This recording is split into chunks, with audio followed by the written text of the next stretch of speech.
From the Presidential Palace, Manila, Dateline, Malacanang.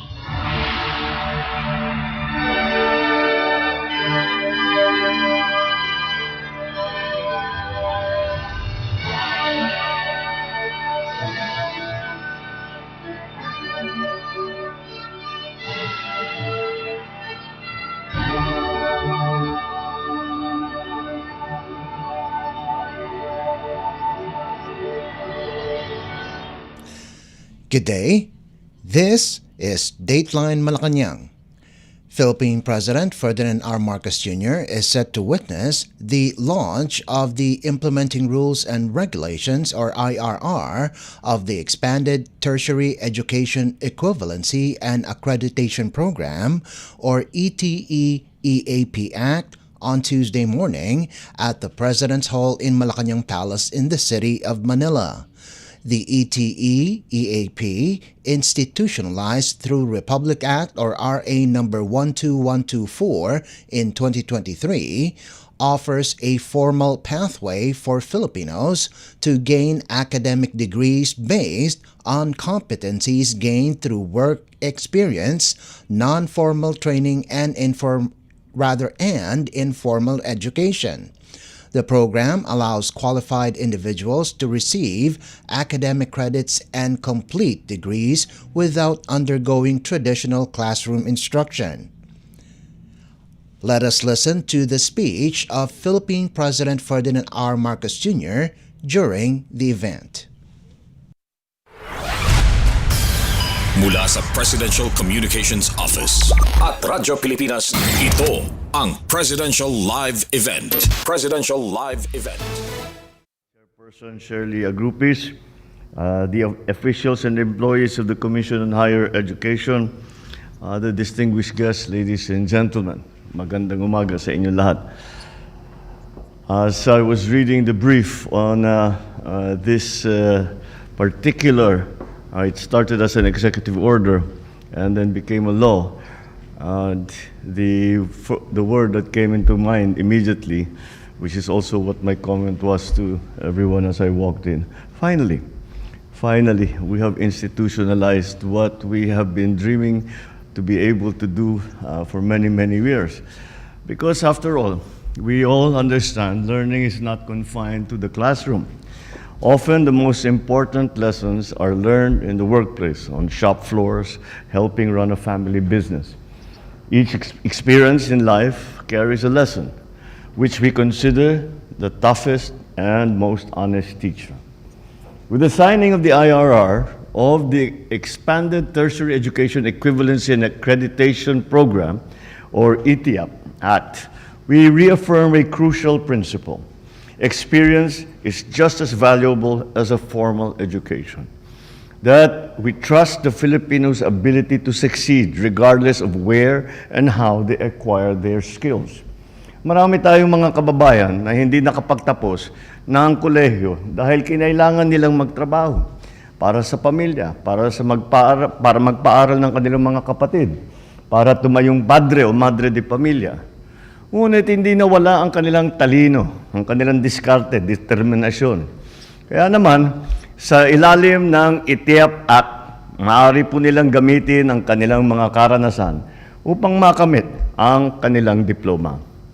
Through this act, we now have a clear and structured way to recognize the prior learning of individuals, be it from years of work or because they have taught themselves these skills, and match that with an academic equivalency. One key feature of this law is the inclusion of enrichment support, designed to help learners meet the academic and professional standards of their chosen degree. By encouraging higher education institutions to adopt flexible approaches such as online learning, we respond to various backgrounds, life experiences, and learning styles of the ETIAP applicants. This law gives our fellows who were not able to finish college a second chance. Beyond saving on tuition, books, and time away from work, this law opens the doors to higher positions, better income, and more professional opportunities. At the same time, it helps our own educational institutions become more inclusive. It acknowledges that learning is not always linear, and intelligence takes on many forms. And like any teacher will tell you, they learn more than they teach from their students. It supports caregivers, mechanics, technicians, and entrepreneurs, people who have long proven their skill, but who now get their recognition that they properly deserve. This leads to the development of stronger industries, a more competitive workforce, a more inclusive path to progress. So to the CHED and its partner agencies, let's ensure the implementation of this act goes smoothly.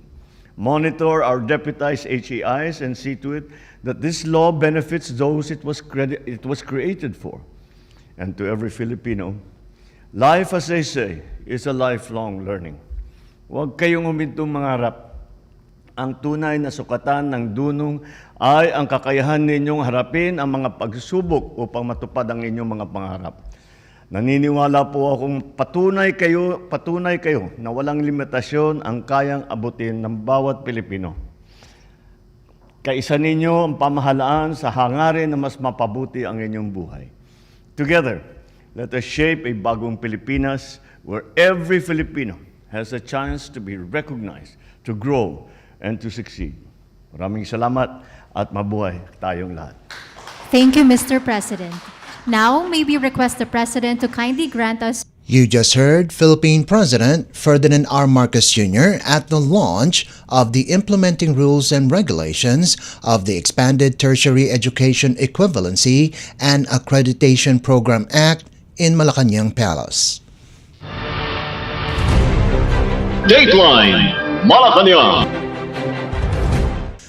Philippine President Ferdinand R. Marcos Jr. warned his cabinet against complacency, saying he is continuing a rigorous performance review of key officials and emphasized that government work must never fall back into a business-as-usual mindset that has long plagued the Philippine bureaucracy.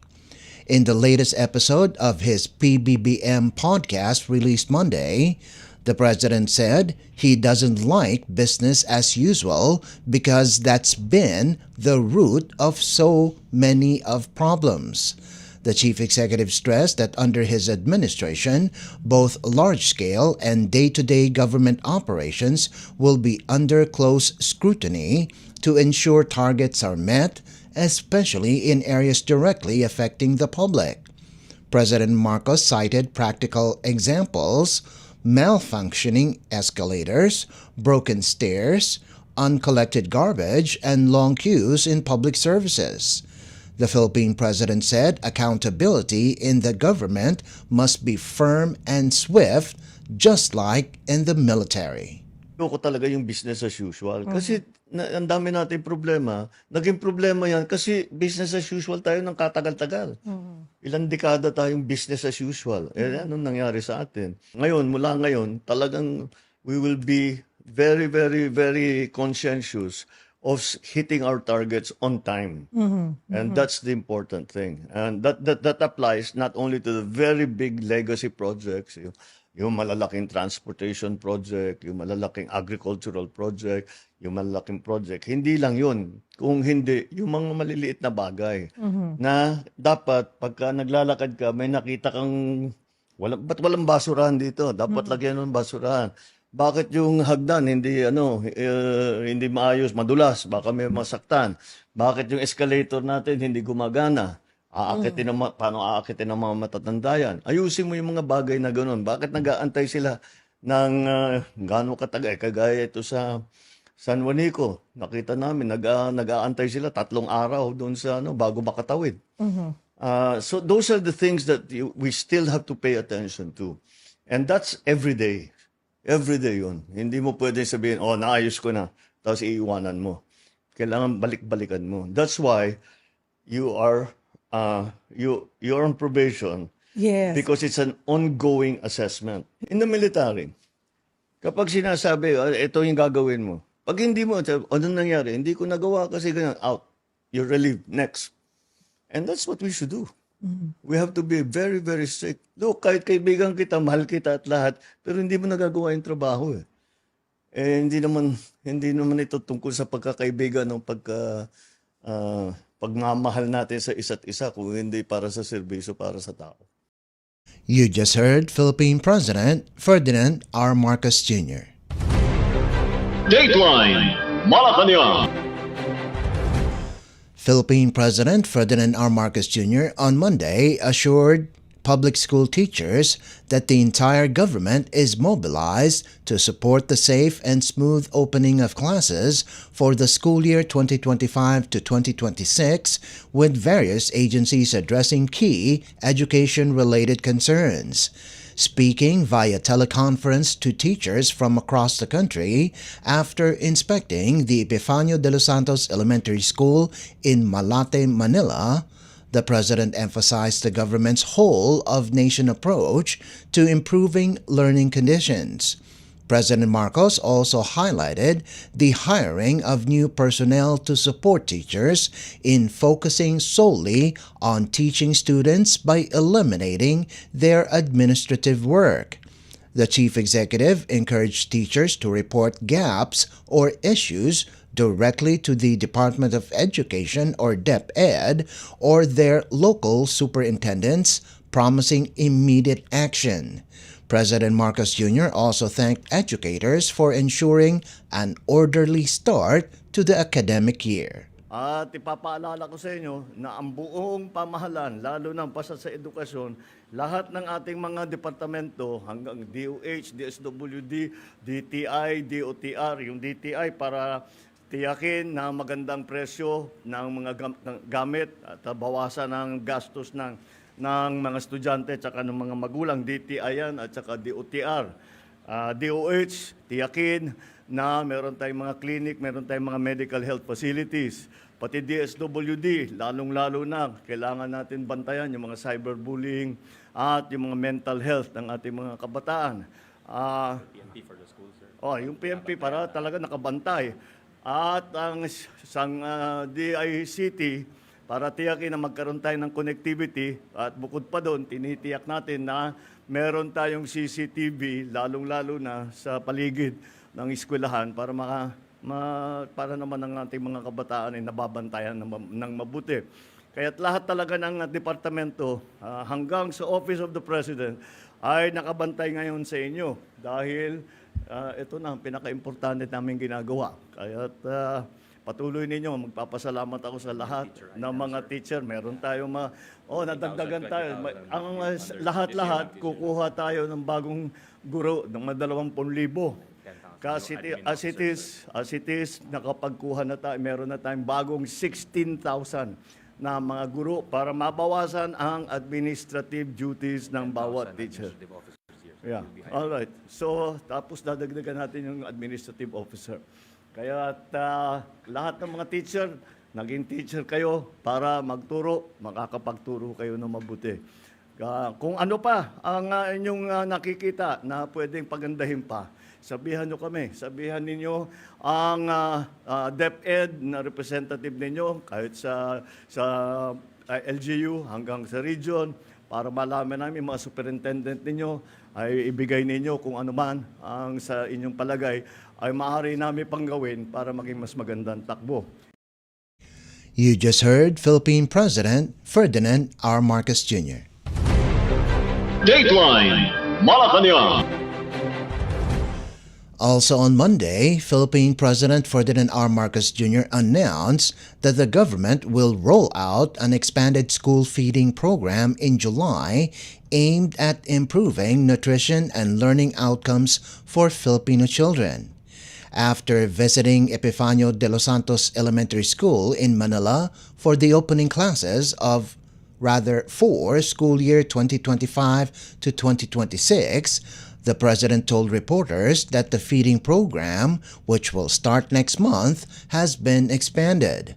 President Marcos said the initiative complements existing programs of the Department of Social Welfare and Development or DSWD focused on early childhood development. Tapos yung sa feeding program din natin, mag-start yan Next month, sir. next month. So baka ang sunod nating pagkikita ay dun sa feeding program para ma-monitor natin na mabuti. Expanded it, sir. Yeah, pinalaki natin, pinalawak natin rather. Pinalawak natin yung feeding program para sa mga kabataan. Kasi kung maalala ninyo, DSWD, meron na tayong program from the first 1,000 days. Kasama na yung pagbuntis para maganda yung pag-alaga sa bata bago pa pinanganak at pagkatapos manganak. Ngayon naman, from 5 years old on, ito naman marami tayong programa, lalong-lalo na yung feeding program para sa ating mga kabataan. And Ferdinand R. Marcos Jr. Dateline Malacanang. Still on Monday, Philippine President Ferdinand R. Marcos Jr. ordered the Department of Information and Communications Technology, or DICT, to expand internet coverage across public schools, lamenting only about 60% have access to connectivity. In an interview after visiting the Epifanio de los Santos Elementary School in Malate, Manila, for the opening of classes for school year 2025 to 2026, the president said 60% of schools have internet, which is very low. President Marcos also pointed to electricity issues as a major barrier to achieving broader digital access in schools. The chief executive added that the convergence of all government departments is key to improving education infrastructure and services nationwide. Pero sinabihan ko na DICT, sinabi ko, palawakin ninyo ang internet coverage. Sa ngayon, ang mga eskwelahang may internet lamang ay mga 60%, napakababa. Ang problema talaga, kuryente. Kaya aayusin natin yan, dahan-dahan makikita natin magiging 100% yan. Lahat, lalong-lalo, inuuna namin yung mga tinatawag na gida, yung mga underserved na mga lugar na malalayo. Yun ang inuuna namin. Mabuti na lang may teknolohiya na para makabuo tayo ng magandang sistema nationally. To the Department of Education, or DepEd, some 27 million schools from preschool to senior high school will be enrolled for the school year 2025 to 2026, which marks the return to the traditional June to March school calendar after a temporary shift during the coronavirus pandemic. The current school year is scheduled to conclude on March 31st, 2026. Dateline Malacanang. In other news Monday, Malacanang said the Philippine government has contingency measures in place to ensure the safety of Filipinos in the Middle East amid escalating hostilities between Iran and Israel. This follows Israel's initial strikes on Iranian nuclear infrastructure on Friday, which triggered days of retaliatory attack between the two countries. In a briefing, Presidential Communications Office, or PCO Undersecretary and Palace Press Officer Claire Castro assured the public that concerned agencies are prepared should the situation worsen. Siniguro po ng DFA na may contingency plan kung kinakailangang ilikas sa mga Pilipino mula sa Iran. Sa Israel naman, mayroon na pong naipadala na team para tiyakin ang kondisyon ng ating mga kababayan roon. Ang 4 na kababayan po na nasugatan at nasa ospital, 2 na po sa kanila ang nailabas at 2 naman po ay nananatili sa pagamutan at ipinagdarasal po natin na mabilis na nilang paggaling. Ang direktiba ng Pangulo sa DFA, DMW at OWA ay mabilis ang tulong sa ating mga kababayan. No one is left behind. Yun ang tagubilin ng Pangulong Marcos Jr. At para po sa mabilisang pag-contact po, meron po tayong Middle East Emergency Hotlines, ang DMW OWA Help Desk. I-dial lang po ang 1348. At for those abroad naman po, pwede nyo pong i-dial +63 21348.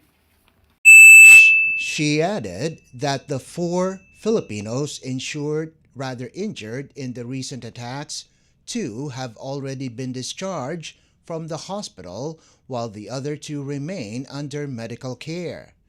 President Ferdinand R. Marcos Jr. has ordered the DFA, the Department of Migrant Workers or DMW, and the Overseas Workers Welfare Administration or OWA to act swiftly in aiding Filipinos affected by the conflict, according to the palace official. On the possibility of forced repatriation, the palace said, the situation has not reached that point but assured readiness if the need arises. Actually, may direktiba po ang Pangulo maliban po sa akin nabanggit. Ang DMW at OWA ay dapat siguraduhin ang safety and well-being of the OFWs na apektado ng tensyon dito sa Middle East. At magkakaroon po, ngayon po ay nasa crisis mode at heightened alert ang DFA, ang DMW at OWA para matulungan po ang mga OFW at ang kanilang mga pamilya. At nagkaroon din po, nagset po ng 24/7 Middle East Help Desk for the OWAs para po mas mabilis ang pagtugon sa kanilang mga pangangailangan. Hindi pa po dumarating sa ganung punto pero ready po ang ating mga ahensya kung kinakailangan po ng repatriation. That was Presidential Communications Office Undersecretary and Palace Press Officer Claire Castro. Dateline Malacanang. And finally, Malacanang on Monday praised the bravery and civic-mindedness of Ilocos Norte fisherfolk who recovered and surrendered 20.4 million pesos worth of shabu found floating off the province's coast last week. The Philippine Drug Enforcement Agency, or PDEA, reported that 3 separate packs of suspected shabu, each weighing at least 3 kilograms and bearing Chinese character markings, were discovered drifting near the shorelines of Panguil, Curimao, La Paz, Lawag City, and Masintok, Paway. The illegal drugs were turned over to authorities on June 12 and 13 through the coordinated efforts of the PDEA Ilocos Norte Provincial Office, Philippine Coast Guard, and Philippine National Police. Presidential Communications Office or PCO Undersecretary and Palace Press Officer Claire Castro hailed the fisherfolk involved for their swift action and integrity.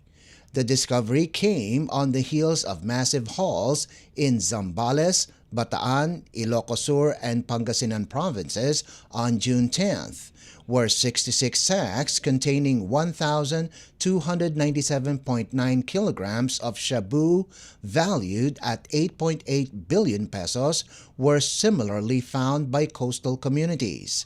Investigations into the source and intended destination of the drugs are ongoing. So patuloy na pinatunayan ng ating mga kababayan ang kanilang angking katapangan at kabayanihan. Lagpas 20 million pesos na halaga ng illegal na droga ang na-recover ng mga ahensya ng gobyerno sa tulong ng isang concerned citizen at 2 fisherman sa Ilocos Norte. Natagpo ang palutang-lutang malapit sa Pampang ang 3 pakete ng illegal na droga na may bigat na 3 kilo kada isang pakete. Agara namang nakipag-ugnayan ang mga concerned citizens sa PDEA, Coast Guard at PNP para isurrender ang kontrabando. Mga ordinaryong mamamayan, katuwang ng pamahalaan, pamarisan sana na nakakarami ang inyong katapangan at kabayanihan. Saludo po kami sa inyo. That was Presidential Communications Office Undersecretary and Palace Press Officer Claire Castro. Dateline Malacanang. And that concludes this edition of Dateline Malacanang. For Radyo Pilipinas World Service, this is Leo Magpayo. Good day and stay safe. From the Presidential Palace, Manila, Dateline Malacanang.